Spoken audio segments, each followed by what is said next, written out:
அம்மா அம்மா தட்டுல சோறு போடுங்கம்மா. அம்மா அம்மா ஏம்மா பசியோட இருக்கிற உன் புள்ளிக்கு ருசியா என்னது கொஞ்சம் சோறு போடுறியா? ஏன் உனக்கு கையில கரண்ட் எடுத்து போட்டுக்கோ.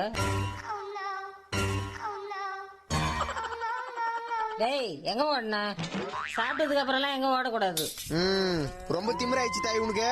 வர வர ஜியோ டவர் மாதிரி வெறுப்பேத்து நிக்கிற நீ என்ன? 10 புள்ளிக்கு ஒரு வாய் சோறு போட போறது கிடையாது. ஐயோ எப்படி பேசுறான் பாரு. உட்கார போட்டுன்னு வரேன். என்ன குழம்பு இன்னைக்கு? மீன் குழம்புடா. மீன்? அடாடாடாடா, மீன் குழம்பு இன்னும் அருமையா இருக்கு. நிம்டா துஸ்தெல்மே இந்த குழம்பு வச்சது எங்க மம்மி. ஏமா எனக்கு மீன் குழம்பு பிடிக்கும்ன்ற ஒரே காரணத்துக்காக ஒரு வாரத்துக்கு ஒரு முறை எப்படியாவது மீன் குழம்பு வச்சிடல நீ. டேய் மூதேவி, இதே ஒரு வாரத்துக்கு முன்னாடி வச்சு மீன் குழம்பு தான்டா.